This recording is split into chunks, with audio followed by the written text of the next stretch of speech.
I would like to call a meeting to order, please. Get everybody's attention. Let's get to move forward on our meeting. Today is December the 12th, and we're in Public Works Building for the regular council meeting. We're going to do the invocation. I'll ask you to stand, and we'll go ahead and do the invocation, and also the pledge of allegiance. Flag. Father, we thank you for this day, for your blessing. Lord, we come to you with our hearts heavy. Lord, we'd ask that you just touch our mayor, Miller, our family. Lord, we ask you to be with us today. Lord, help us to love as you have us to love, and be there for our sister, our family. We ask you to continue to bless Mexico Beach, and Lord, we know that comes through our obedience and our following you. We thank you, Lord, for all your blessings, and we listen for your voice in Christ's name. Amen. Allegiance to the flag of the United States of America and to the republic for which it stands, one nation, under God, indivisible, with liberty and justice for all.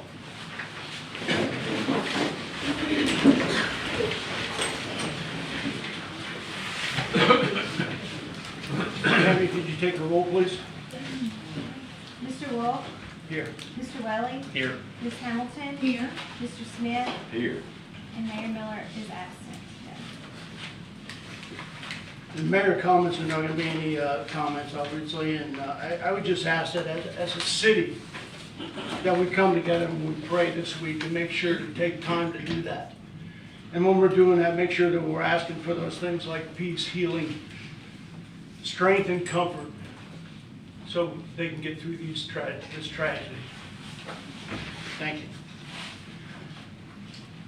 Council comments. I'll get started right at the table. Linda, if you had anything, you're good. Thanks. I'm just like Miss Hampton. Me As too. well. I guess I'm not. I have some things I want to bring up. This is real simple. I'll go ahead and hand this out to you guys. I should have brought one to make a copy, I guess, but We all got it. this is just on financials. I just made some notes, that's all it is. And really what I'm looking for is input from the council. To sit with maybe Chris individually and come up with something, but we're about 2.5 months into this year, and we haven't really looked at the finances. We've looked at them individually, I think, as we go into, I can only speak for myself, as we go into the city hall and ask for certain things and check things and stuff like that. But as far as a team at this table, we have not done that. And actually, it's been over 7 months since we looked at any financials, last year's and this year. So I'm suggesting as a council that we communicate better as a staff, that we communicate better to the staff and the citizens and the property owners of where we stand financially. And the way to do that is to have a monthly report. In this, I have a suggestion of the monthly report that has expenses, what the actual 23 budget is, the current month that we're going to talk about, if you're talking about it monthly, the year-to-date number, and then collectively what that is in a percentage. That's just a starting point. Just somewhere where we can take a couple pieces of paper, take a look in 30 days, know where we're at, and not be surprised. There's two other suggestions, and again, this is my suggestion as a council member. I'm handing it to the city manager. I would suggest the council at the table and the mayor, once you get back, take a look at it, come up with a decision, and see if we can direct Chris to get something that looks good to us, that we could deliver during a meeting. I would suggest that meeting be a 6 o'clock meeting, citizens meeting. We have better attendance on the 6 o'clock meeting. I'd also ask that we bring in our outside contractor, Carr and Riggs, one of the representatives, to walk us through the financial. And it's on a monthly basis.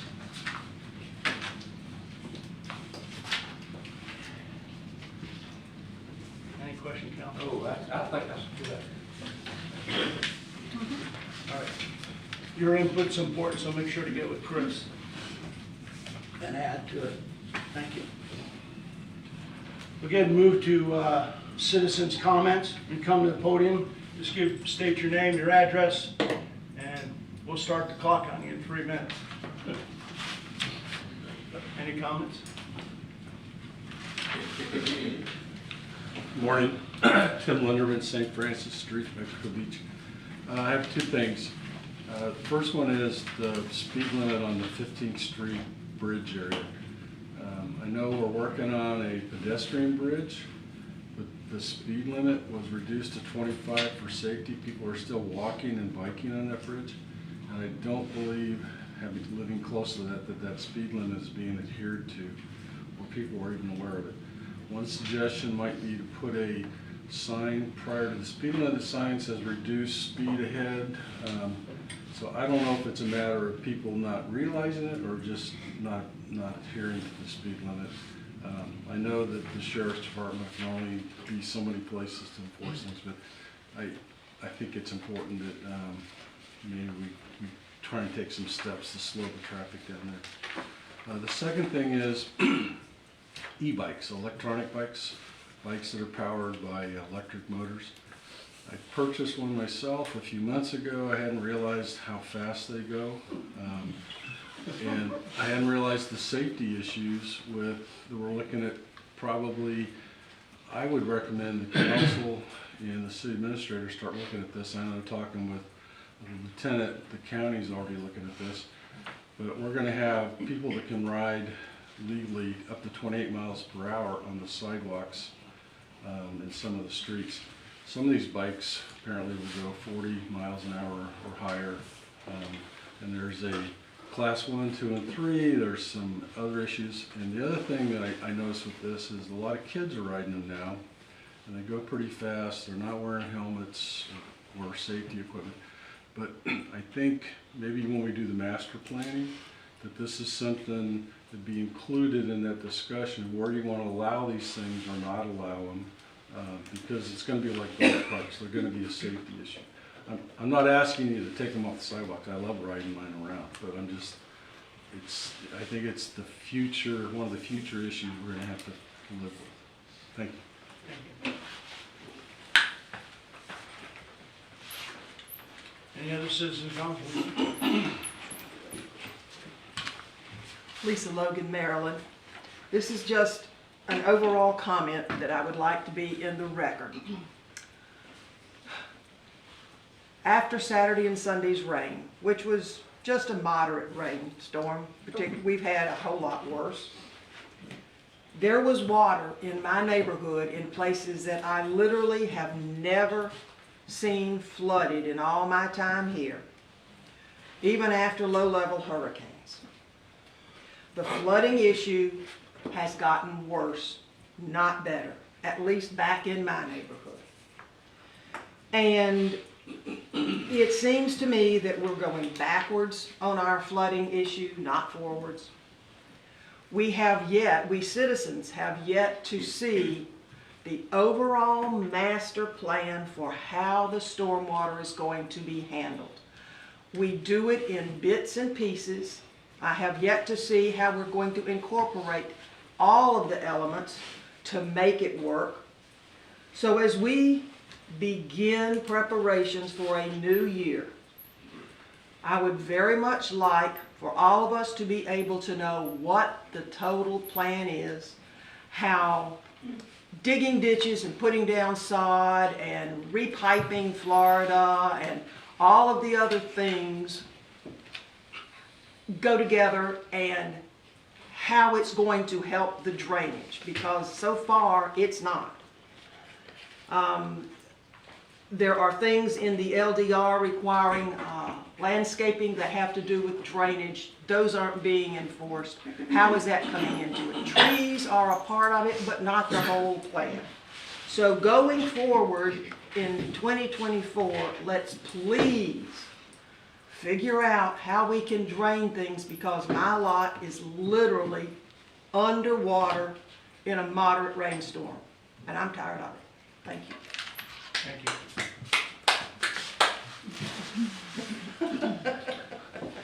Your house was flooded too, kid. I'm sorry. Raise your hand if you didn't get flooded. Okay, that's what I thought. He's on stilts. Yeah. Any other citizen comments before we move on from there? Thank you. Good, move to the table and the consent agenda for dates to November the 14th and also the 20th. Have we reviewed them? Any questions? Mr. Wolf, the 20th is a date that you've already approved those. That was an error. Okay. So it's just the 14th. 14th. I'd make a motion to approve the consent agenda. I'll second it. Can we take a roll, please? Mr. Wolf, Yes? Mr. Welly, Yes. Ms. Hamilton. Yes. Mr. Smith. Yes.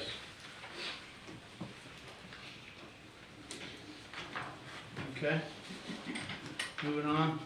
We have a scheduled appearance here from Ms. Shauna Woods from the Driftwood. If you want to come up to the podium, please. Looks like you're double teaming, so. We're double teaming. Support. Introduce yourself. Okay. Good morning, and thank you for allowing us the opportunity to address the council. We'd like to express our condolences to Mayor Miller and her family. My name is Brandy Wood Jessen, and I, along with my sister Shauna Wood, are here on behalf of our parents, Tom and Peggy Wood of the Driftwood Inn. We are here with a plea that is close to our hearts, which is the rebuilding of the Driftwood Inn Chapel, a beloved landmark which was tragically lost to the hurricane in 2018. For decades, this small 8-pew chapel served as a beacon of faith in the community. Tourists and locals found solace in its open doors, hosting weddings, vow renewals, and baptisms within its walls. In addition, the 24-hour, 7-day-a-week availability offered a sanctuary for quiet reflection and prayer. The chapel wasn't just brick and mortar, it was the thread woven into the very fabric of Mexico Beach, a symbol of resilience and hope. Our proposal is straightforward. We seek to rebuild the chapel exactly as it stood before the hurricane, with the sole exception of adhering to the new height restrictions. Its location, nestled behind the Driftwood Inn, ensures it'll not obstruct beach views for neighbors. In fact, its return will enhance the charm and character of the area, reminding everyone of the spirit and charm that continues to bind us together. When we originally submitted our plans to rebuild the Driftwood Inn, we also included plans for the chapel, and the plans were approved. We began building the primary structure in January of 2020. Unfortunately, the immense cost of rebuilding the Driftwood Inn itself resulted in delays to the chapel. We've been open for 19 months now, and the question we're continually asked by the community and our returning guests is, when will you rebuild the chapel? As the city continues to rebound, so do our hopes for the Driftwood Inn. We believe the chapel will serve as an additional economic catalyst, generating revenue for local businesses as couples choose Mexico Beach for their ceremonies and guests patronize Mexico Beach vendors for food, flowers, wedding planning, and photography. The Driftwood Inn has always been more than just a business. It has been an extension of our family. Rebuilding the chapel wouldn't just be about brick and mortar. It would be about rebuilding lives, memories, and the soul of this community. Since 1975, the Driftwood Inn has been a huge supporter of the Mexico Beach City Council, the Events Committee, and the residents of Mexico Beach. Regardless of your decision today, we will continue to support in any way we can. However, today we are asking for your support to help us realize our dreams in building back the Driftwood Inn Chapel. We believe the decision you make will shape the future of Mexico Beach. We urge you to consider the chapel not as a burden, but as an opportunity to restore a cherished symbol of faith, community, and hope, and an opportunity to show our community and visitors that even in the face of adversity, the spirit of Mexico Beach remains unbroken. So in closing, our ask today is simply to allow us to rebuild the Driftwood Inn Chapel exactly as it stood for so many years. Our hope is that you will continue forward with the approval that was provided when we originally submitted our plans to build back. Thank you for your time and consideration. Thank you. If you just stand up there for a little while, I'd like to go to the public and see if they have any statements or questions. Is it Driftwood Inn? Anybody? Okay, didn't come to the table. I guess my first, I mean, I read over all this and I've been here for a while and understand how important that is to the Driftwood and to the city. It was there before your original plans had it in. You built the hotel, that didn't get done, I understand that. The footprint is remaining the same. Exactly. The only thing that is different is the height restriction, or the height that has to go up for the new plans. And we did add a handicap ramp to the chapel. Those were requested by permitting, they asked you to do that? I'm not positive about that, but probably. Do you know that, No, the handicap rail may be something that's ADA required now, you know, since they're rebuilding it back or want to rebuild it back. But the height, I don't know how it differs. Does it differ from the original It's chapel? exactly the same plans from before. They're having to elevate the chapel 4 feet due to the floodplain. And so they're elevating that 4 feet, but it shouldn't count It against takes you. it to 21 and a half foot Yeah. with the steeple. what was the input from EPCI? Well, EPCI is just going to contact the building. The reason why it got denied is because whenever it went to the planning collaborative to review it, it was discovered that hotels aren't allowed in general commercial districts. And so this is a non-conforming structure. And in a non-conforming structure, our LDC prohibits accessory buildings. So you're telling me we're not in compliance with all 3 hotels that we have in Mexico Beach? That's correct. And so we're gonna hold this one accountable from building something they already had? Correct. Well, we had an ordinance that allowed us to build back what they had before, but it's since expired. And that was dealing with the primary structure, not an accessory structure such as this one. Okay, I'd like some input from the council. Thoughts? So we don't allow accessory at all, or does it have a height restriction, the way it's written right now? In a non-conforming structure, I see Carly. So right now, because hotels are not listed as a principal use in the general commercial zoning district, they're not allowed to expand with additional structures. That includes accessory structures. Accessory structures are also limited to 12 feet right now. We have some proposals that were tabled at P&Z this month that will come back before P&Z in January. So which is gonna lead to a stupid question maybe, but is a chapel allowed in commercial, general commercial zoning? A church may, as a primary use. Which would make the hotel a secondary. Which would be really messy, but I'm just thinking out loud, thinking out loud, thinking out loud. Yeah, I wanted, Lance, if you can comment a little bit on that, maybe?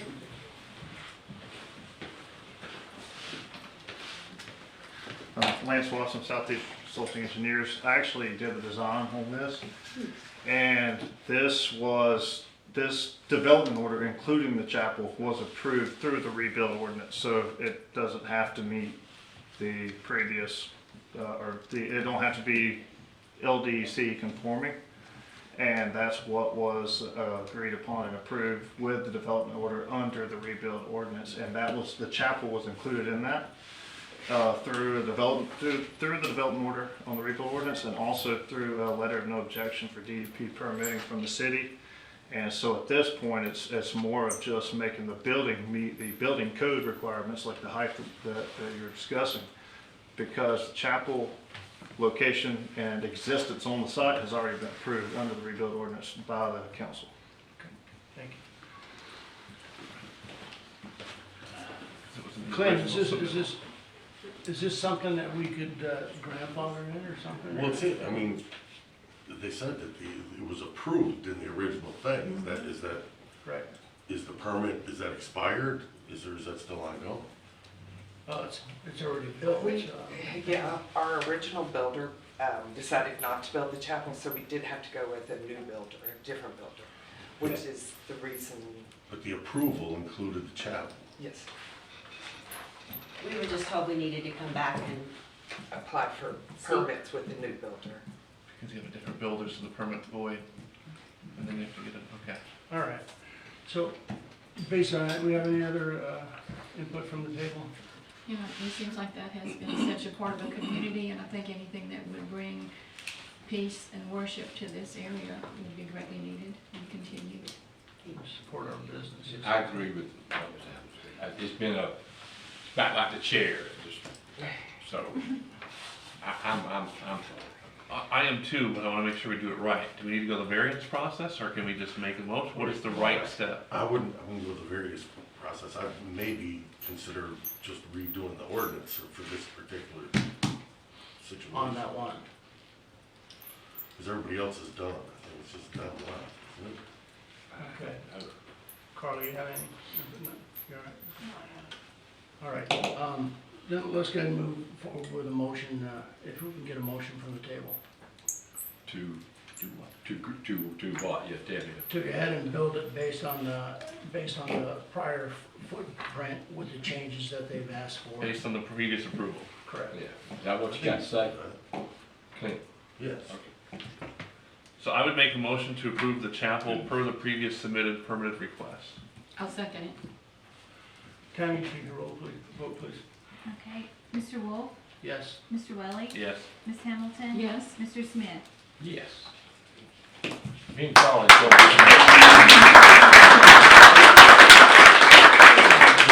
had it, chap.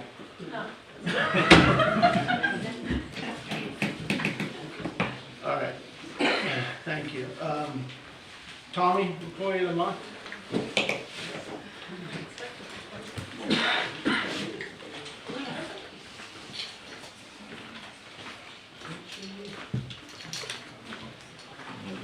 Good morning, council. Good morning, everyone. I'm gonna start this out by saying, you've heard the quote Forrest Gump made about life's like a box of chocolate. You never know what you're gonna get. Same way when you hire somebody. Jamie come to work with us about 3 months ago, and I wanna say this. He's the first person I've ever seen that's only been here 3 months that we gave Employee of the Month to, and he well deserves it. If you have been down to Canal Parkway anytime soon, you probably noticed how beautiful it looks. This guy single-handedly takes care of Canal Parkway. When he's not on Canal Parkway, he's hunting something else to do. He's helping assist park and recreation in different places. What an asset to the city. I can't say enough. I mean, this guy has just done a tremendous job. I'm proud to have him here at the city, and I asked him the other day, I said, how you like it? He said, I love it. First guy out of here in the morning, last guy in here in the afternoon when time to go home. Jamie, I have the pleasure of presenting you with Employee of the Month. This is,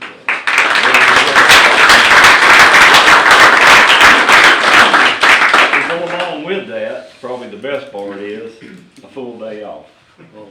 So you can use this whenever you like, any weekend.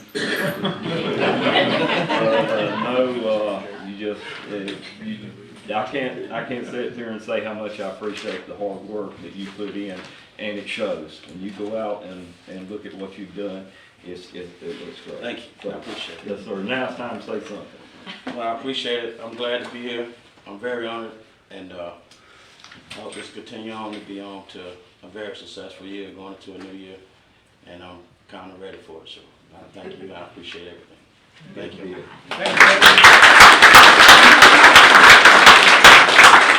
Council, if you don't mind while I'm up here, I wanted to just say about the holiday pickup. We have Christmas and New Year's coming up for the trash pickup, and that way everybody knows. The city will be closed the 25th and 26th, which is Monday and Tuesday, but we will pick trash up on Tuesday. So if you're on Monday's route, they're going to pick Monday's route up on Tuesday.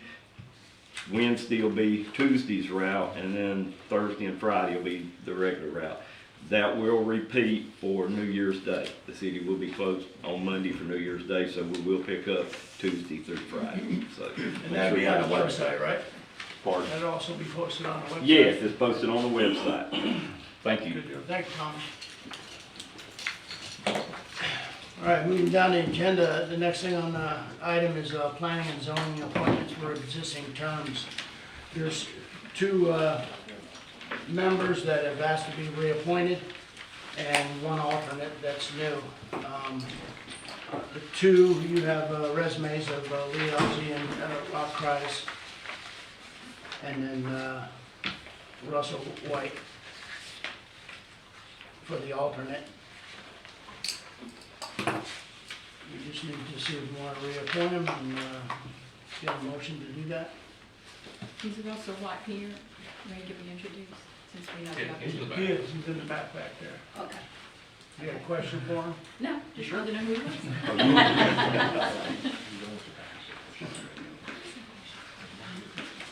Yeah, and they want to discuss their resume or anything, I think it was posted up there. These have been online for about a month, right? Roughly?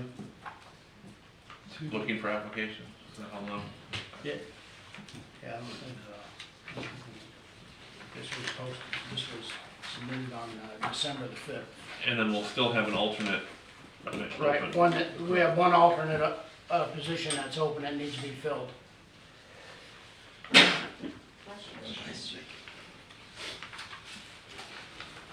Okay, we have any, open the public for public comments on P and Z and reinstatement of 2, and then one alternate. Come back to the table, any conversation? I personally have been happy with both Rock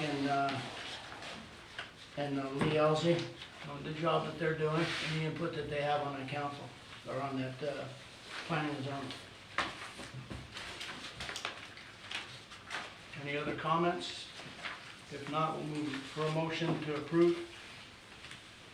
I'll make a motion that we approve the current people that want to be back on the planning and zoning committee, As well as Mr. Ray. as well as Mr. Rock. I'll second that. Thank you. Can you take a roll, please? Mr. Smith? Yes. Ms. Hamilton? Yes? Mr. Welly? Yes. Mr. Wolf? Yes.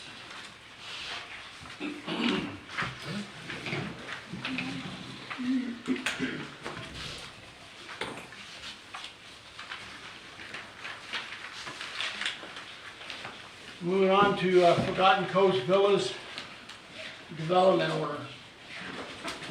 Carly? Good morning.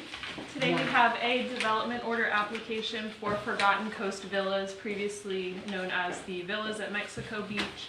The Forgotten Coast Villas is a proposed condominium development, including 7 new residential multifamily structures with a total of 39 residential units.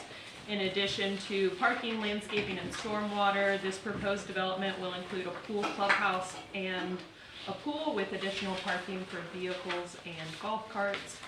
We have received this application along with engineering and floodplain and recommend approval. Condo docs and FDEP permits will be submitted to the city prior to approval. P&Z also recommended approval 5-0. Lance with the developer is here if y'all have any questions specifically about the development. Okay, just sit tight off to the side here. We'll open it to the public, and I'm sure we'll have some. Go ahead and open it to the public to any questions on the Forgotten Coast Villa development order. Lance Watson. Yes, Lance, good, Lance. Oh, sorry. Wait just a couple seconds. Okay. Tim Linderman, St. Francis Street. So I watched the P&Z discuss this, and I was on the P&Z when this initially came up. And my question and concern is the height of this development is above what was the natural height, and I believe it's going to have an impact on the houses around it. When you put something, when you put a wall in this floodplain, it's going to affect, has the potential to affect anything around it. I know there's currently a ditch around that. My question is this going to cause flooding of the neighbors, or has some action been taken to mitigate that or prevent that? Any others from the public? We're good. Lance, good, I'm sorry. Thank you. Lance Watson, Southeastern Consulting Engineers. I think Carly pretty well covered everything, but I just wanted to make a few notes. One mentioned the wall, the retaining wall down the property lines, that was on the original design. And that, among some other things, have been updated based on city comment as well as public comment. One being there is no wall now because the site was lowered substantially, 2 to 3 feet lower to meet the compensatory treatment volume to not raise floodwaters. And that went through the floodplain administrator and was also approved through the city's floodplain administrator with the volume calculations on that. Another comment was to install a larger culvert pipe than we originally had. A culvert pipe the same size as the ones around it, 18, 24, however many inches it was. And the council and the public asked for a larger culvert pipe just in case there's future expansions on, adjacent to this development, so that was increased. There was a sidewalk added per the land development code that requested the city and the public. The building heights were, and although we were originally under the maximum building height, one of the big public comments was building height. So here we're allowed 48 feet, 48 foot maximum, and what's proposed is 31.8, so 15 feet or so below, 12 to 15 feet below the maximum. And the way that they achieved that to incorporate the public comment was rather than going on pilings, that the foundations are now on stem walls. So we lowered the height of the building. We were also asked to change the name from Villas at Mexico Beach because there's already a Villas of Mexico Beach. So the developer was on board with doing that as well to follow the public and city's request. The maximum impervious area on the lot is 90%. We're proposing 33.48%. The allowable density is 18 units per acre, which would be 112 units, and what's proposed is 39 units, which is just over a third of allowable. Like I said, it was approved by the planning and zoning. It was approved through the planning department within the city, and also through the floodplain administrator. If there's any specific questions, I'd be happy to answer. We're at the table, so I guess I'll go ahead and start. I'd like to go ahead and back up a little bit. Number one, I see that, it's a 5-0 approval to move forward from the P&Z. I want to back up to how do we fix problems with water on that, with the current people that are living right next to it. So There's water all over their property. So I think in the end, we're probably gonna have that resolved. But what are we gonna do tomorrow to fix it so if it rains again, this doesn't happen? You can take these are emails that council people get, if you take these lines, that the council people get, and also pictures of people on that road. So two things, so the immediate and the ending of the project. So the immediate solution for you guys is to approve as you approve the development order, to approve it contingent upon you guys working with the developer. Now they have an active development order in hand, and one of the conditions would be to go ahead and start shaping the ditches that are proposed. So we are proposing ditches which will help the neighboring property. So Are these concrete ditches or just? they'll be dug. It'll be a swell. It'll be much better than what was there previous. The city actually came through at one point. I don't know exactly when, but at one point on this property to dig a ditch, because these houses to the west have always had flooding issues. So the city dug a ditch years ago on this property to help that, and it's not been maintained. Of course, it's on private property, but it was filled in. So that ditch is going to be open and improved on both sides to get the water from the water that's coming to this property from the neighbors to get it off. Now, that's not to say if the neighbor has a low spot and then it goes up before it gets to their property line into our ditch, we can't help that. We're But talking about the water off the water off of their property coming to this property will be routed to where it needs to go to get it off of their property, and that's on the plan. That's been designed. Definitely the final product will have that, but if you guys approve this with a condition to work with a developer and contractor to make sure to immediately go ahead and improve that, then that would be a way to get some relief now. Okay, I'm not gonna let you off the question that I asked. The ditch, is it gonna be just a dirt ditch, you're just gonna drag a ditch? They will be solid. Okay, so it'll be Solid and like maintained. about That's 15. part of the, Okay. that's part of the condo association documents. Okay. The condominium association will have to maintain those ditches. It will be on our property, on the developer's property. All right, So that's part of their maintenance plan. They'll have to maintain that. okay, good. Any other questions at the table? You know, it sounds to me like there's a lot of work that needs to be done. I would like to table this issue and not vote any type of approval. There's too much contingency on this needs to be done, that needs to be done, and this is a major project to that road. Well, that has And I already been think- done. Yeah. That's why we do the design. Okay, but you're talking about a lot of things that need to be done to prevent the flooding. I'd like to see that done before we give any approval. They I'd like they to don't have table any the approval issue. to do that. Okay. The only way to do that is at the development order. You can't do any site work without the development order. Okay, but we could write in there that that's done, we can give the development order. Right. And that's the first thing that's done. Absolutely.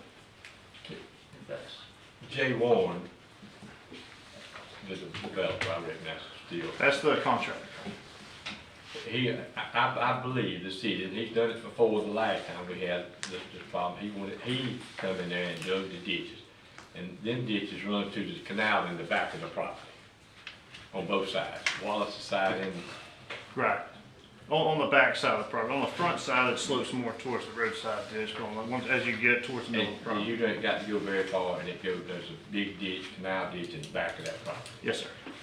I really wish we would, and I agree with Ms. Hamilton, it needs to be done, but I believe a phone call, and I had the man's number, he would come and dig that ditch out to show these people that they're gonna do it. I believe that's what we're trying to say.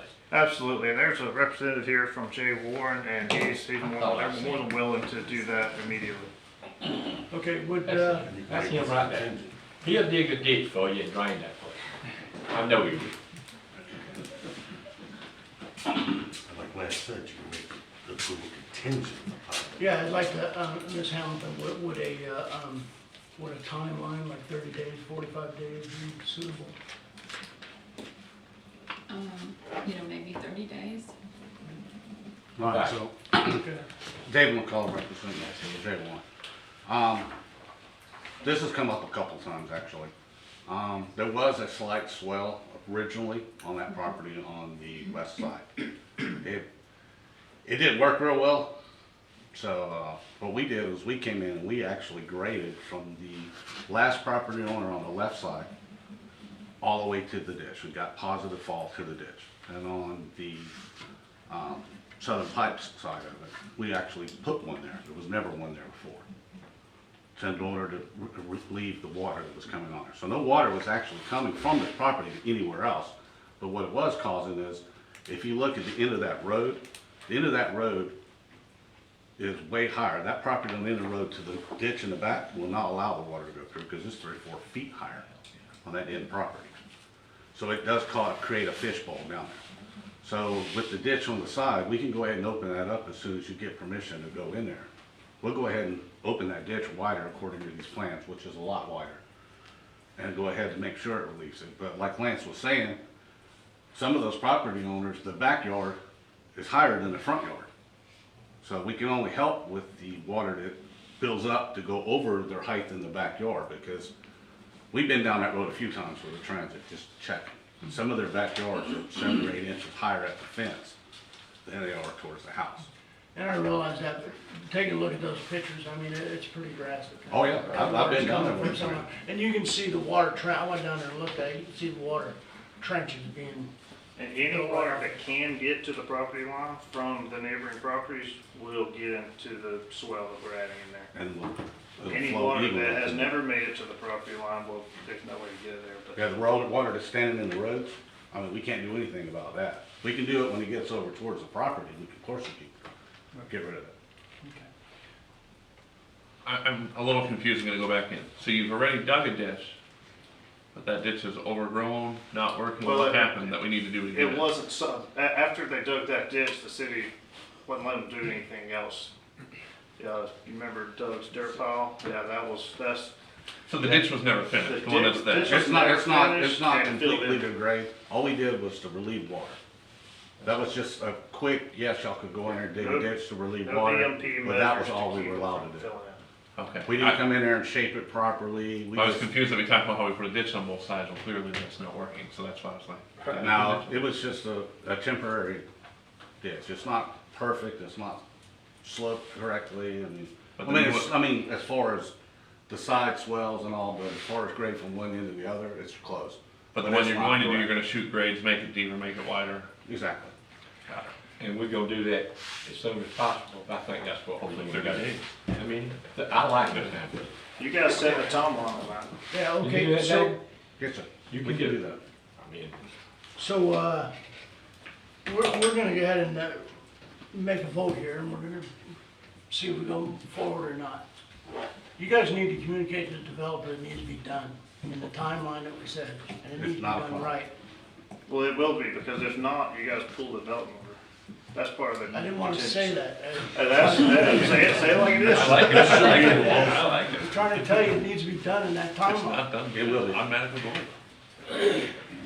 He's fully on board to do what we need to do. that piece of property, if people are familiar with it, in the back, they used to have a house and a swimming pool.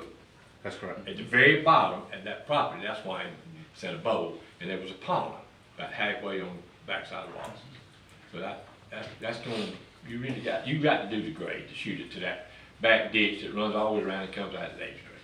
That's correct. And it's the same thing as when me and you met on site. You'll do what you say you do, I Yes, sir. guarantee. Okay, thank you. Any other questions? No other questions, we're good, right? Do we want any more citizen comments after they spoke? Okay, I'm sorry. Question. If citizens comments, come on. Bill Hamilton, 212 Highway 98. I'm just curious as to who your target market is. Is it going to be permanent residents or vacation homes for individuals, or investment properties where they could want to rent out weekly basis to vacationers? Carly, do we know that target, or Lance, do we know That's that the target? target market. It's gonna be a little bit of both. They are gonna be individually sold. Short-term rentals? They're being individually sold, and the marketing they're shooting for is an older retiring. So they're sold as residents? They're sold as residents, not as Airbnbs or. Just like Or every would- condo. So, yeah, so it's gonna be up to the residents whether they. Would there be an HOA to prevent short-term rentals, vacation rentals, like the apartments over here? Their minimum lease is, I believe, 7 months. No, sir, that's not. But if we have vacationers coming in and out, they do not maintain properties the way homeowners that live there do. I'm Now, concerned there's an about. HOA, so they're in the condo documents, and Lance can speak more on this than I can, but in the HOA documents, we have to maintain the ditches, we have to, I mean, that's all part of every homeowner paying their HOA fees, is to maintain all. Yeah, it won't be up to the homeowners of each unit, it'll be up to the condo association. The condo association will set rental requirements and all that issue. Right, and the city will have to review the condo documents before they're in place. I would like to see though, extended, maybe 7-month minimum rent instead of a weekly. Of the vacationers coming in and out just don't fit our vision for the city, at least my vision.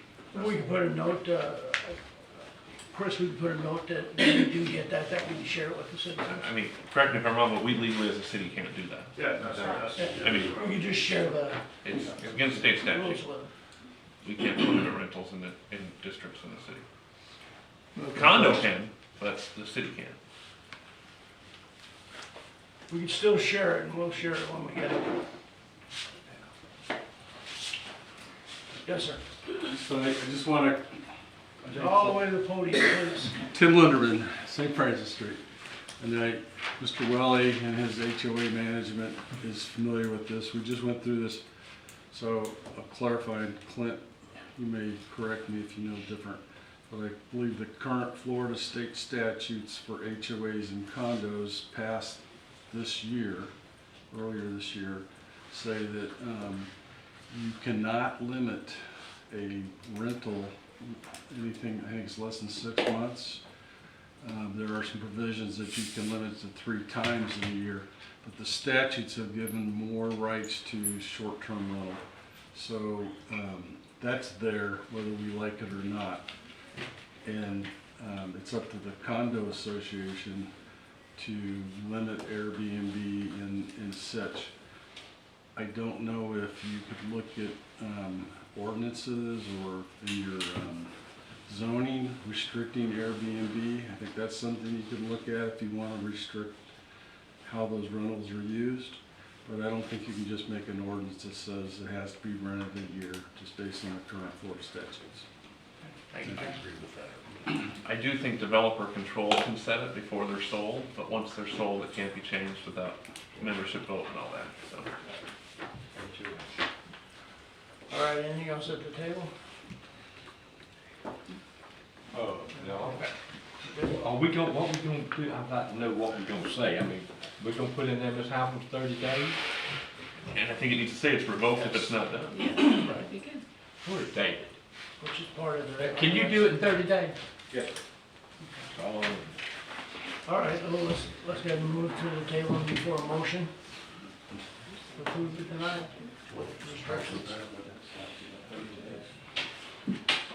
Is it appropriate, is it a contingency on, or is it motion to approve the development order with the contingency that it be complete in 30 days? If not completed, the development order immediately is A revoked? motion to approve the development order contingent upon reshaping the ditches within 30 days to alleviate current flooding. If not done within that 30-day time frame, the city will pull the development order. So moved, how you said it. I like it. Excuse me. We're at the table right now, so really, public comments are not gonna, unless somebody wants to open. He's a direct employee of us, so go ahead. I'm sorry, you're a direct employee of? Jay Moore. Jay Warren, okay. What the 30-day contingency is totally understood, is it needs to be, in my opinion, after all permitting is done, because there's still a DEP permit. No, it's as of today. I mean, you know what I mean? Like, Of course, we know that. Okay, just want to make sure that it's real explicit that it's. No, we know your number now. I know David. You got it. Okay, you're at, One more question. excuse me, just one, can I have one? If somebody would open up the, public, Go ahead. okay, come on up, sir. One more question. Are the individual units gonna be metered separately on water and power, or do you have master meter for the water? As per the city, when we met with the city, they're all individually metered. Good. We got in trouble several years ago down the street. And that's why they With just want to sparse- do it again. It's one master meter and all. Units sparsely occupied, and they had some big bills. All right, we are closed. The citizens' comments, we're at the table waiting for a motion. So can I read that, Clint? Yeah, that's probably. You're not gonna be able to read my writing. Just read. So I make a motion to, Motion to approve development order contingent upon reshaping the ditches within 30 days to alleviate current flooding. That's If not done within that 30-day time frame, the city can pull the development order. that is my motion. Looking for a second? Second. Have a second. Tammy, you wanna take the roll, please? Okay. Mr. Smith? Yes. Mr. Welly? Yes. Ms. Hamilton? Yes. Mr. Wolf? Yes.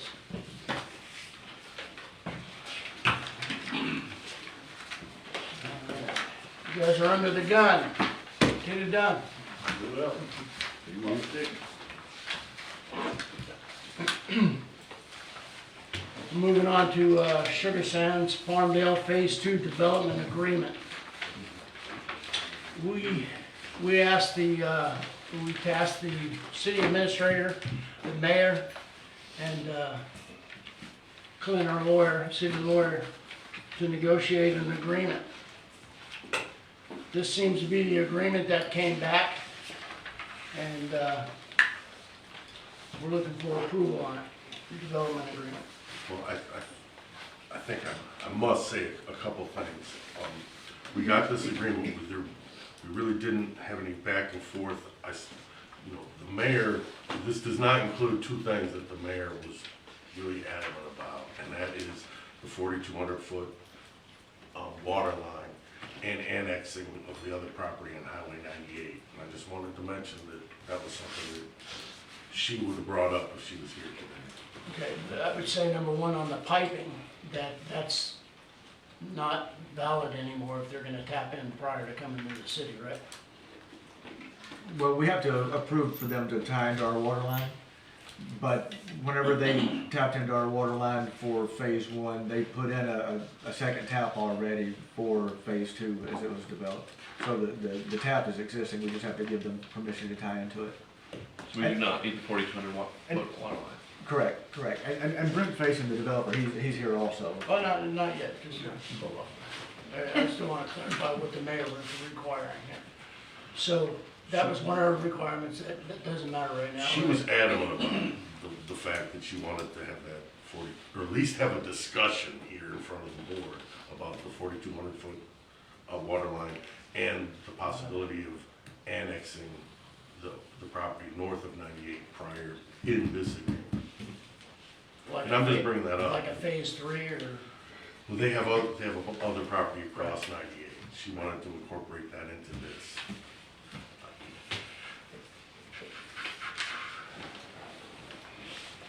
Other than that, I mean, it is, the property will be annexed. It's in number 14, I'd like to maybe add one just little caveat. It says, following Bay County's issuance of the certificate of occupancy for residential lots and the certificate of acceptance for the commercial lots.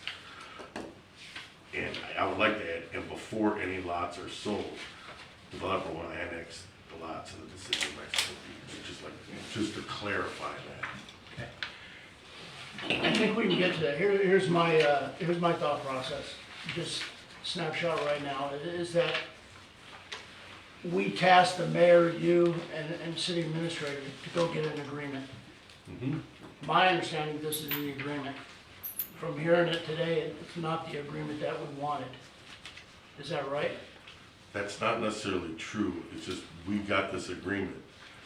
I spoke to the mayor about it once, and we never came to consensus on what the agreement would be. I have an issue with that, with her not being here, that's something that she was, I mean, we tasked her to go there. I'd like some input from the council. I mean, we tasked her to do that, and if that's what she wanted.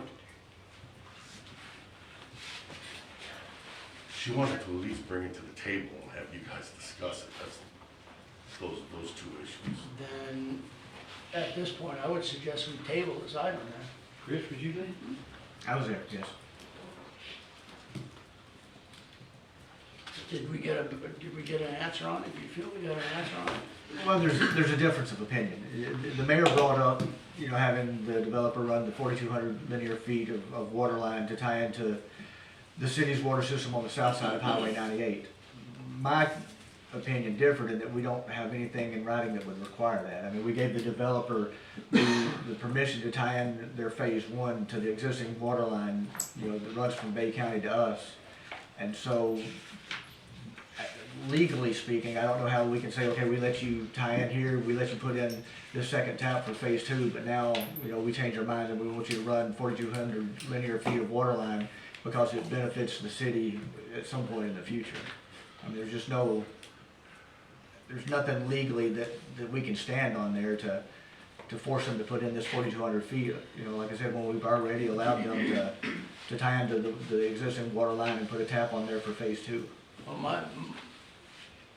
my take on this from two guys who were at that meeting is that we don't have an agreement. I don't think we got solid on anything. in the next, we're going into the holidays. I don't know what's gonna get done in that time anyway, if we wait There's till nothing to January. get done in that time frame. This is something that the mayor is passionate about. I think she should be at this table to discuss it. I agree. That's what I'm saying. I'd make a motion to table the Farmdale approval, development agreement to the January meeting. I'll second it. Take a roll, please. Ms. Hamilton? Yes. Mr. Welly? Yes. Mr. Smith? Yes. Mr. Wolf? Yes. I think the next one's gonna be the same thing. Yeah, unfortunately. You wanna go right away? Yeah, well, there's some, the next thing on the agenda is the GCUC final pay request. I don't want to make these any longer than we have to make them, so I'll just say from my understanding is that we've asked them to pay us a sum of money. They haven't paid us, so why should we pay them? So I would suggest we table this also.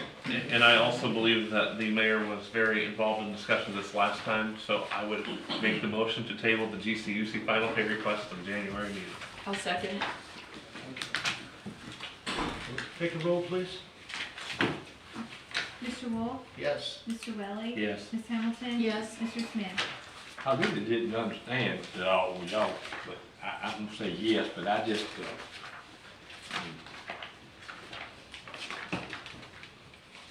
if we go, we need to pay it. We need to get paid first.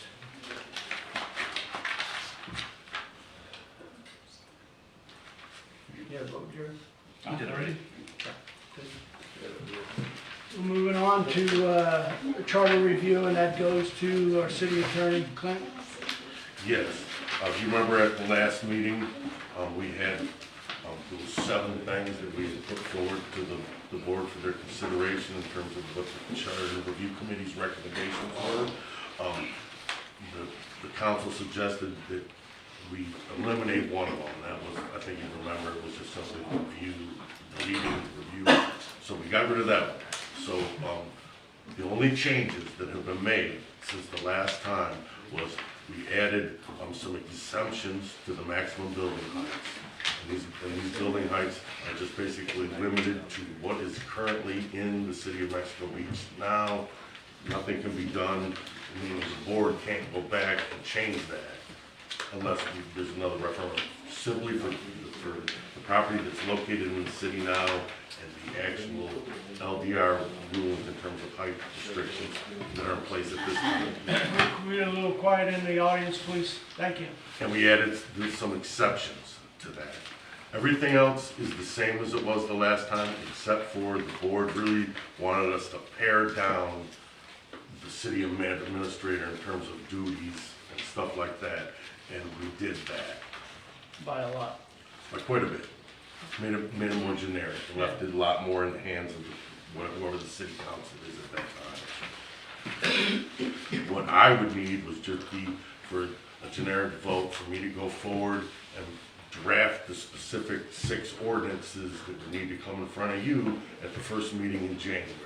There'd still be some time to tweak things if you wanted to at that first reading, but we have to do it or we're not gonna make it. Is it gonna go to referendum? Is there a need to go to the citizens today? In terms, well, we had a workshop and nobody came. That's right, yeah. But I mean, I'm just thinking, I know this is another one that the mayor's passionate about, however, we have 2 votes, we just need the ordinances. And still the change mayor in was, January. and the mayor did, at our last meeting, she did go over it and everything, Yeah. she was the one that proposed. So this one I'm in favor of moving forward with because I know we're gonna discuss it 2 more times at a minimum, so. Yeah, and you really need to give me the direction today to put this in ordinance form or for our first reading in the first meeting in January, or we're not gonna make it because we have to submit. That's what we're gonna look for. We have to submit this by February 1st to the supervisor of election office. Okay. So I would just need a vote for you to authorize me and direct me to put these in. I wanna make sure that we don't need to go to for citizens comment on this first. That's up to I you. would, I don't know if anybody's read over or saw it. or Well, there's gonna be anything else. 2 public hearings when those ordinances are made Yeah, too, so so. we can do them then. True. So we'll do that at the first reading. We'll look for. And those ordinances will be attached to agenda, the citizens will have a chance to look at them and be able to put them. And they are 6 separate ordinances? Yes, Okay. So we got one, right? Because last time we met it was 7. correct. Okay. So, for a motion to go ahead and move forward on this. Oh, I'm sorry. In the last meeting, I had mentioned possible term limits, and I just mentioned that as one individual person. I did go back and review the last meeting that the Charter Review Committee had, and they brought that up, that that was just one person's opinion. So, I wondered if I need to make a motion to see if there's any other interest with the council to have the Charter Review Committee possibly review that as an option. There's no time left for the Charter Review Committee to review anything. We're done. This is what they've recommended to this board. They took you listened to the meeting? I'm just wondering. They did take that up. Do you want to get some comment from maybe one of the Yeah, members? I would. Lisa, One do of you you have like a to comment? comment on it? One of you three in the front? Looking around for anybody. Melson Miguelski, 100 Highway 98. Thank you, Mel. I guess when you sit in the front row, you kind of get Picked thrown up. to the wolves. No pun intended. We did discuss it at our last meeting.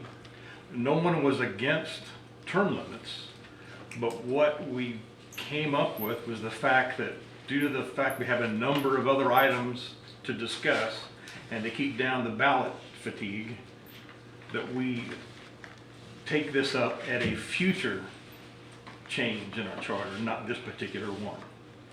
We discussed whether it should be 3 terms, 4 terms of 2 years each. But in the end, we decided to, in the importance of trying to get the charter approved, it didn't rise to that level at this point.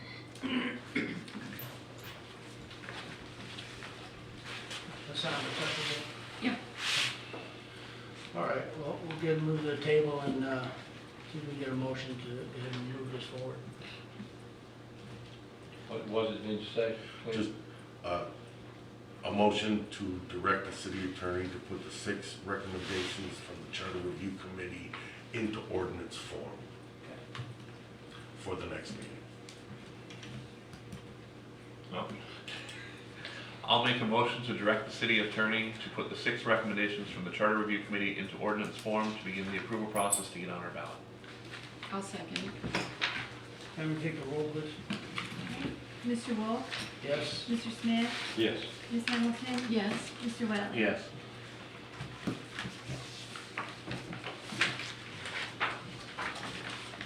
Next thing on the agenda is the review resolution of 2017-07 establishing meeting procedures.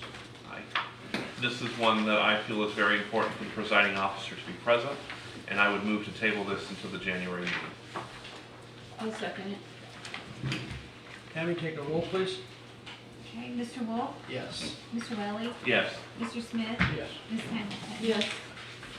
And I just want to mention something on the next agenda. It's really just a discussion issue. Yeah. You're right, there's nothing to be to Correct. approve or deny at that next meeting. It's just, we're gonna review it. You guys are gonna tell me if you want to change it, if you want to leave it alone. Right. Yeah. We just feel like it's a resolution that's we're gonna live with for a while, and the mayor should be part of it. I just know. No, I agree with yeah, that. As the old clerk, I can tell you whenever there's a new mayor or council, it always got moved and changed around, so I think it's important that we have the discussion that everybody's here. Yeah, I agree with that. I just, the way, there's not gonna be anything to approve or deny at the next meeting. That's all I was saying. Got it. Got it. It's just a discussion. All right, I hate to do this to you, but the next thing on the agenda is engineering firm RFQs. I have 3 of them. We still are in need of 2 more. So this is an item that will have to be tabled also. I would make the motion to table the engineering firm RFQs to the January meeting. I'll second it. Take a roll, please. Mr. Wolf? Yes. Mr. Welly? Yes. Ms. Hamilton? Yes. Mr. Smith? Yes. Sure need to get that. Excuse me. We do, and the city should know that. We don't have an engineering firm right now. They left on the 4th, was it, city administrator? Yes. Right. But we don't have any projects that we need them right now. There's some that we're waiting on, but it's nothing that can't wait. beginning of the year? Okay, Correct. good deal. So we're not in any trouble. No, sir. Okay. Good deal. Next thing on the agenda is the $350,000 final payment for the ladder truck. I'd like, before we get into that, is have Mr. Sandy here. Maybe you can tell us a little bit about that. I was gonna try and get his I blood didn't pressure think up. it, maybe he left. I'm gonna try and get his blood pressure up, and try to table that one too, but I know this one has to be done today, so. Yeah, Mr. Sandy, if you could, I'd like to talk to him a little bit about the truck and also the additional things for the truck. Good. So basically, if you remember last meeting, I asked for the $40,000 deposit. We put that deposit on, and we were waiting then for certain certification to be completed on the truck. They did their 5-year ladder test and it passed all of that. It had its pump test done yesterday, it's passed that. I did a virtual walkthrough because I couldn't go up there and see it with the seller. I made a contact with the individual that actually sold it to the fire department to find out what their maintenance schedule had been, and they said that they do a very good job looking after their vehicles.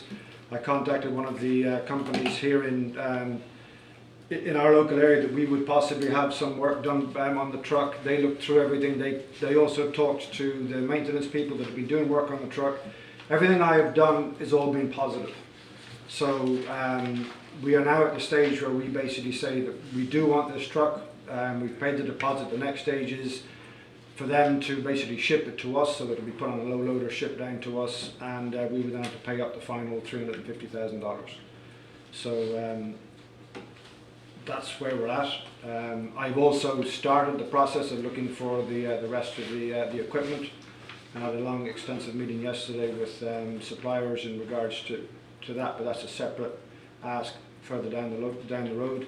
The way this will work is, once we have paid the full amount for the truck, we can then put in for reimbursement from state funds, as this is part of a what's the word again? Appropriation. Thank you. Part of appropriation. So this is a short-term payment by the city for this truck, for which we will get the full reimbursement once I put in all the paperwork with the state. So the full reimbursement is $500,000. We're taking $350 that we'll be paying this time, plus the $40. Plus the 40. So the truck cost is $390,000, and we have $110,000 to spend on equipment and so forth. Can you do that? Yes. You can break it up in as many. Can you do that? Oh, can I do that? Can you get it done? I can't sign the check though, but I can certainly make it happen if there's an agreement that we do this. Let's get it done before it has to go back to them. Spend the whole $500,000. I mean, and we still have, once it gets here, if we find anything that we're not happy with, we still, or that they told us that it was this and we, it was A and we got B, we can still turn it down. So we're not at the point where we can't turn down this purchase if the worst came to the worst. So we're still, all right, we're still covered. Thank you. You just stand there for a minute, maybe see if the citizens have any comments. No? Yes, ma'am. Come on. Howdy, y'all. I just wanted to ask Sandy. Miss Lisa Logan. Oh, sorry, Lisa Logan, Maryland. I just wanted to ask, once we get the truck, how long will it take the work to be completed and the truck will actually be in service? That will, so the truck itself will be serviceable the moment we get it, other than the fact we'll be waiting for the supply of all the equipment that we're asking for. Okay. So once I have all the hoses and nozzles and so on and so forth, I would hope by the end of January, maybe middle of February at the latest, that we would be able to make a serviceable with what we will get and what we have already to hand. Okay, thank you. Thank you. But we may not have absolutely everything on the shopping list. Some of these things are 90 days out and so on and so forth. But we have most of what we will need in existence on the engine or on the squad that we can put this into service. Any other questions from the? Okay, we're getting close to the public and come to the table. Any questions from the table? Got to have CDLs? Pardon me? You have to have CDLs? No, sir. Fire departments are exempt from having to have CDLs to drive these vehicles. What we do need to do, and we've already done a significant amount of that, which is the ladder operations training part of it, is done by every member of the fire department. We will then just have to log out driving hours, which is done over a period of time to be sure that we're covered as far as that's concerned. That will just take time. So the moment it gets you, we will start driving it, even if it's not ready to be put in service. We will start driving it around the city so people get used to being behind the wheel, because it's 37 feet long. So it's not a small beast.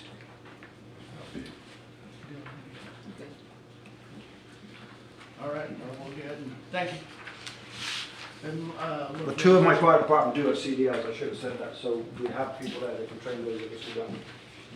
Thank you. I'll Look make for a a motion. I'll make a motion for the final payment of $350,000 to CFA for the 2009 Pierce ladder truck. Second. Can I take a roll, please? Mr. Smith? Yes. Mr. Wolf? Yes. Ms. Hamilton? Yes. Mr. Wellens? Yes. Thank you. Next thing on the agenda is Form 6. Mayor Miller's going to go over that. We're going to hold that. She has a presentation on that. Do we do a formal motion or not? I don't know. Okay. Perfect. Yes. Chris, on you. Department reports.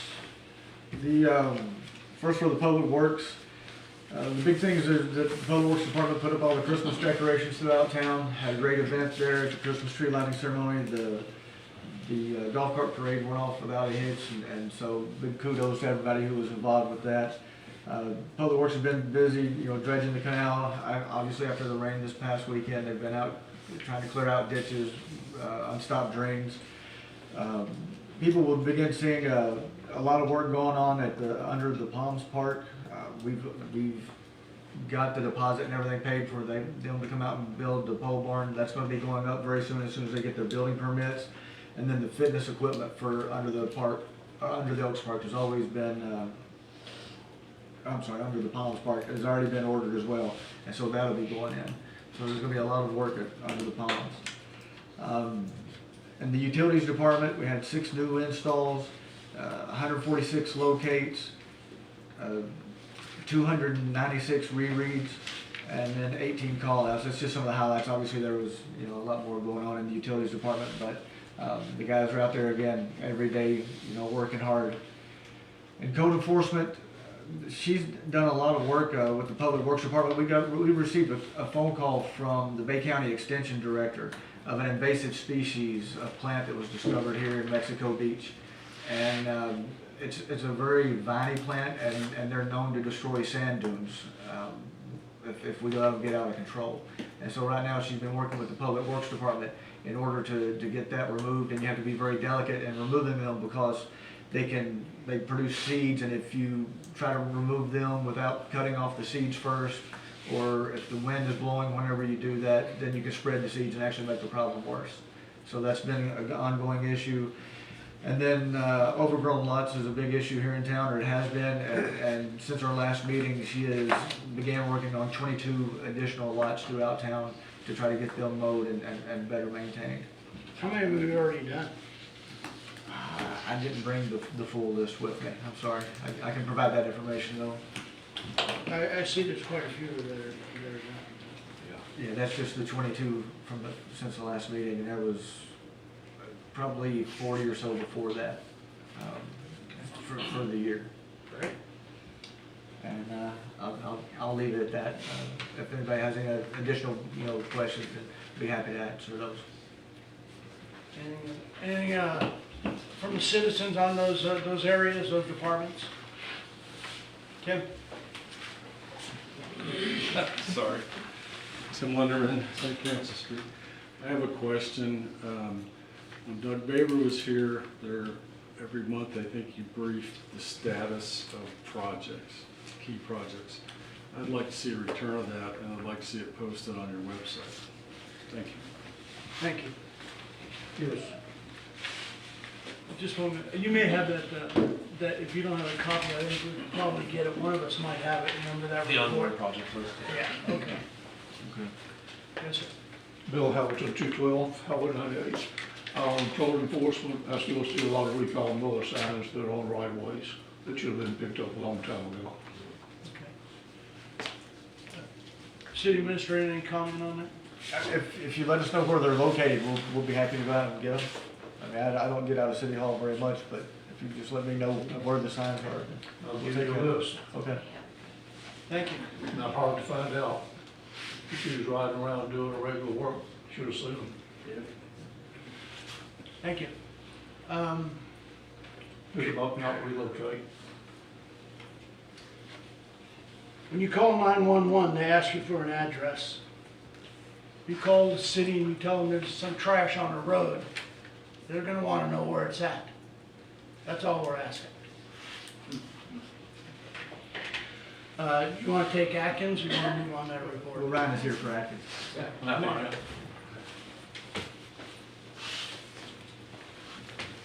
Hope everybody's doing all right. Couple of things just from my report out. I know last time I was here, I reported we were starting to try to move projects towards closeout. We've continued doing that. We got another project closed out, so up to 2 now, which is big news for us. I know 2 is a small number, but every time we close out a project, that's one less thing we all have to worry about. So that's good stuff. We also got another 2 projects into the closeout queue. So that means now they're in the review process with FEMA. And at some point down the road, I'll get to report those as closed out as well. So keeping on, moving on with those, which is good.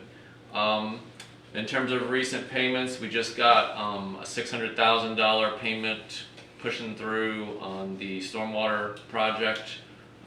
So that's good. I think we're over $1 million now in payments on that. We're still trying to get a couple more of those recent payments approved.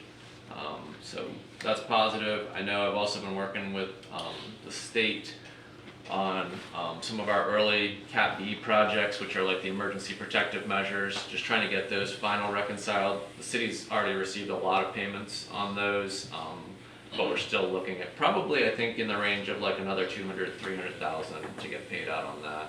When you get to the end of a project, a lot of times on the front end, you get a lot of the easy low-hanging fruit approved for payment, and then you kind of have to whittle down to the tougher stuff that maybe the documentation isn't all clear to the FDM folks. So hopefully we'll get those, a couple of those payments coming out before too long. The state seemed positive with our last response on that.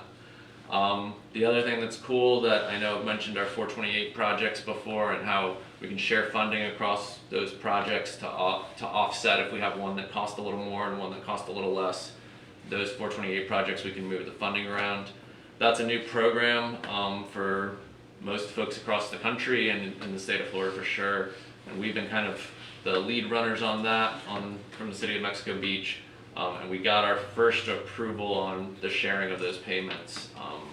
And we haven't gotten the payment actually pushed out yet through the state, but they said, again, similar to what I was just saying with the Cat B projects, that they were like, this looks good, we just have to kind of process a couple things, cross those T's and dot those I's before we push out the first payment, which to me, the first payment in and of itself isn't a huge deal, but it really opens the door now for us to kind of move all those other funds around and get some payments out on that.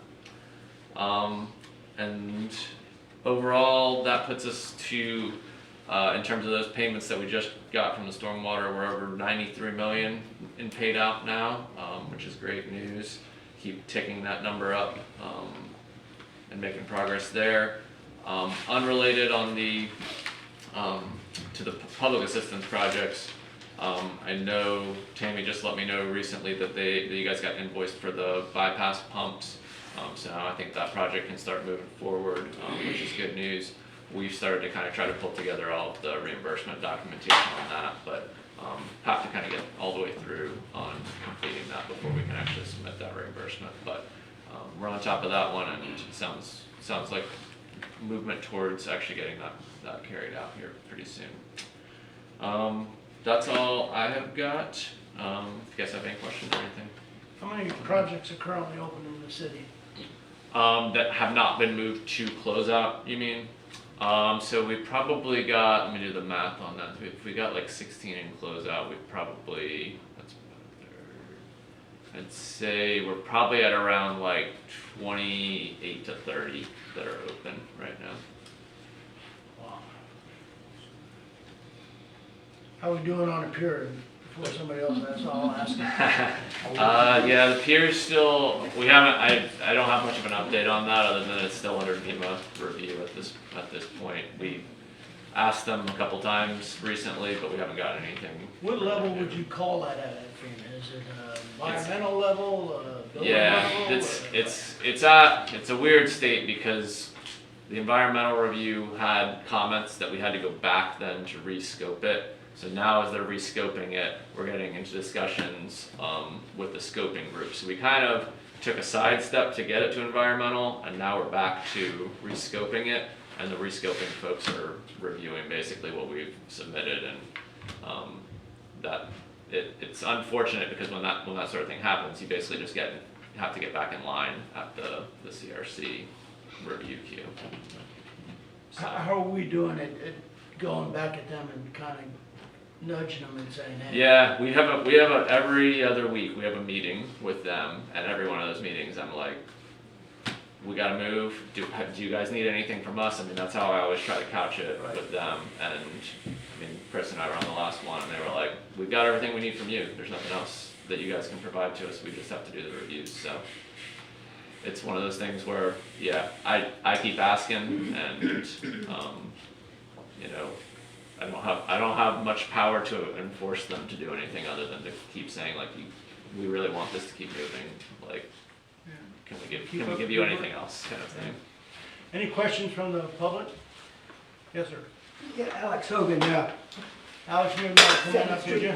I'm sorry. Really just a question for you. Yes, sir.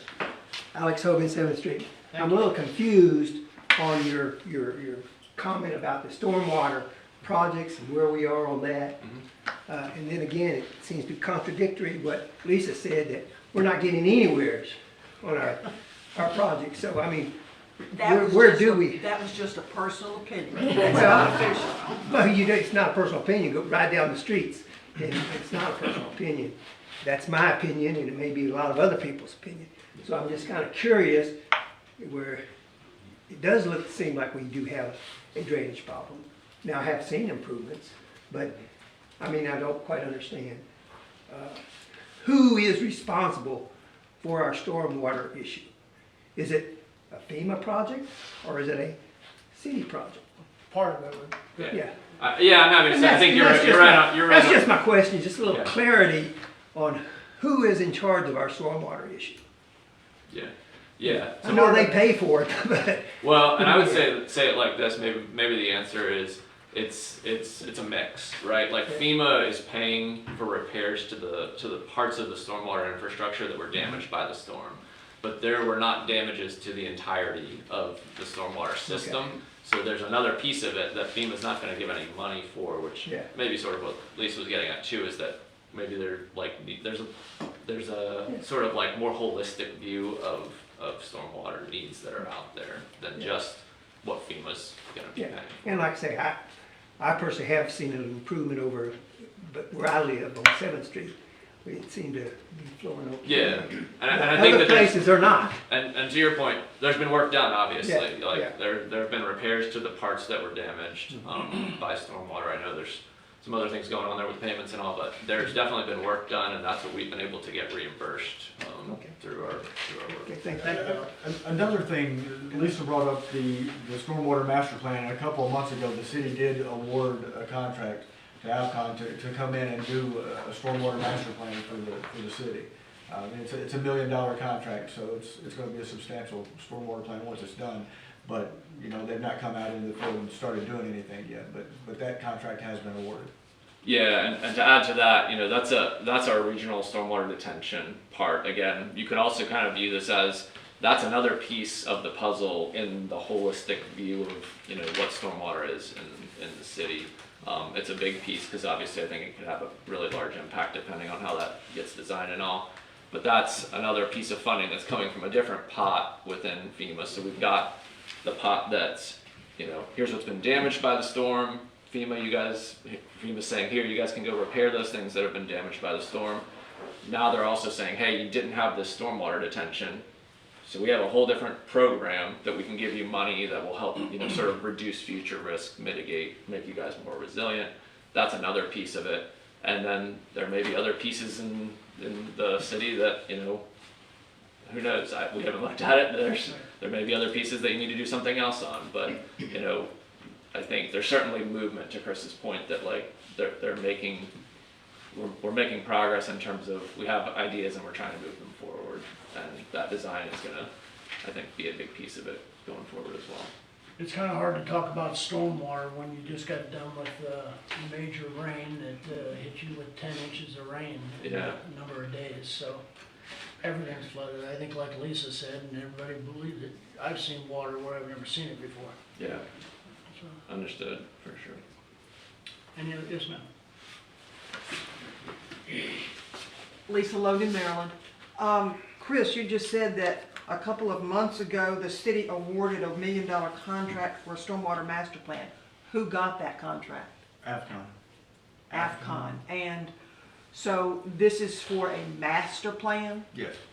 And when are they going to come in and have some sort of first idea that can be presented to the public so we can start maybe having some hope?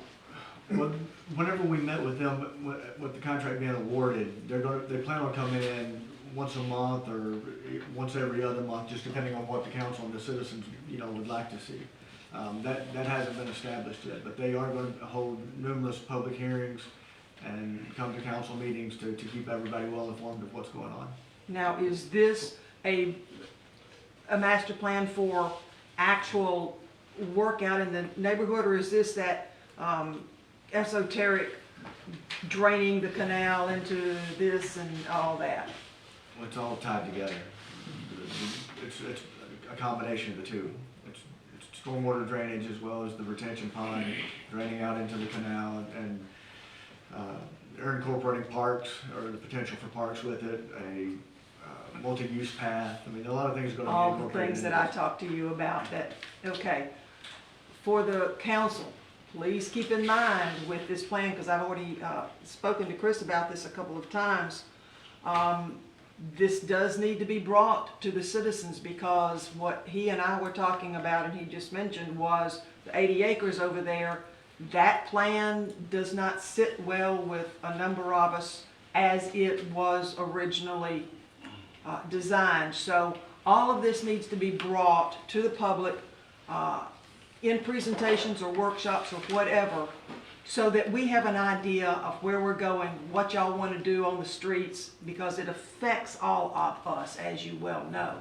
And we need to keep abreast of this. Don't just come up with something and say, oh, we're going to start working on this, okay? So keep the citizens informed every step of the way.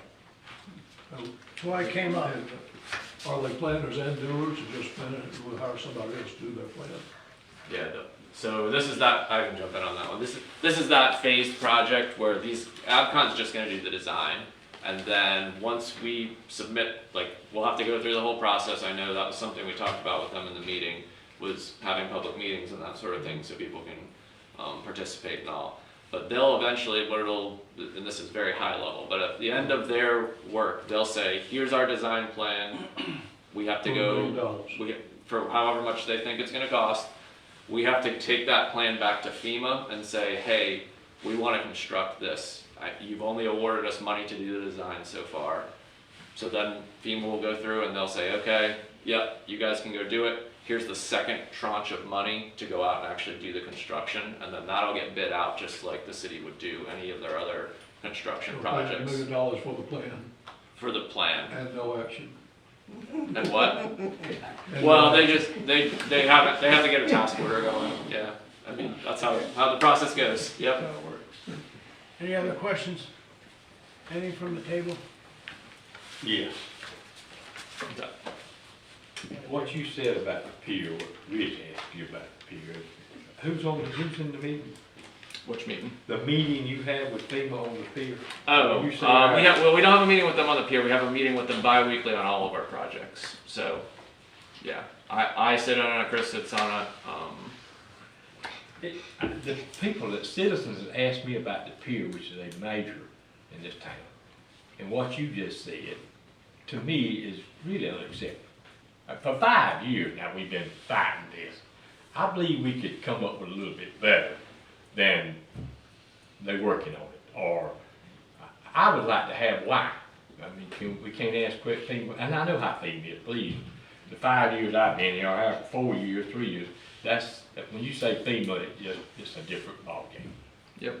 But for 5 years, and I know we got knocked back a step, you know, because the council really, you blame it on us, because we wanted to put the bathrooms, and they said no bathrooms. You got to put the bathrooms back where you were. So that was really your fault, you're on my butt. You should have told us we shouldn't have done that. I'll take it. At this point, I'll take the tomatoes. They're not gonna give us that money.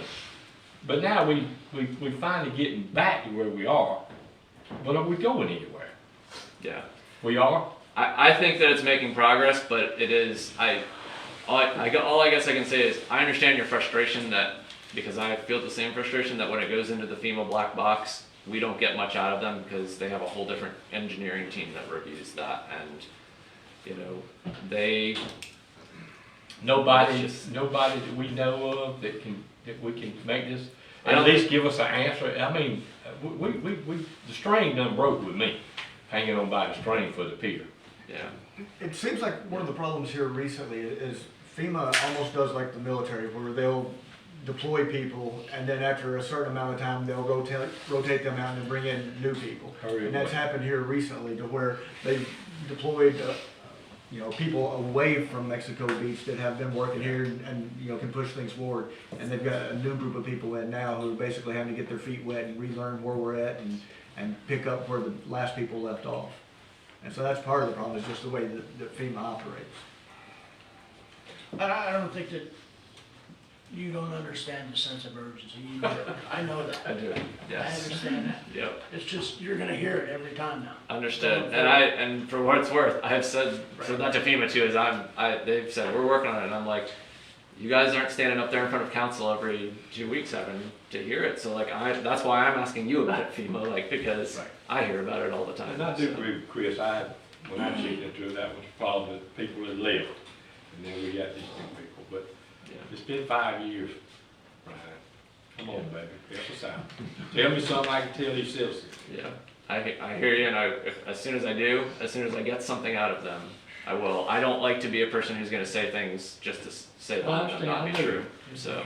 One of the things too, is in our last 2 meetings that we've had with FEMA and the state representatives, is that FEMA is actively pushing for this to be closed out as well. I mean, they understand it's been 5 years, and they want to close it out on their books just as much as we want to close it out and have a new pier and new jetties and a new fire department. So I mean, we're all trying to get to that goal. It's just, like I said, with them rotating people in and out, it's slowed the process down. All right, anything else? Okay, thank you, Brian. Yep. Okay. Sheriff back there? He's looking for something. You got anything back there you need to update us on? I provided everybody a copy of the stats and everything for the month of November. But I was gonna let everybody know and remind them about the 15th that's coming up Friday. It's a movie night down at the Under the Palms Park and everything. Starts at 6 o'clock, watching The Grinch. Gonna have hot dogs and popcorn and candy and drinks and everything. So bring you a blanket, bring you a chair, and maybe bring you an umbrella with all of our luck on the weekends here lately. But it's supposed to not rain till I think Saturday, so we're gonna try to make it happen on Friday. Okay, good deal. So Thank will you, you sir. be dressing up as the Grinch? I am the Grinch right now. Thank you. I'm sorry, Ms. Hogue, you had a question? Come on up. Thank you. Oh, excuse me. Sue Hogan for 25 7th Street. And I know how very important the pier is to everybody. I do have a husband. But I would like to have an update on toucans. They came into City Hall maybe 3 weeks ago, and we're talking about getting their permits at that time. That we took their signs down off their property because we weren't for sure if they were going to start construction within 60 days.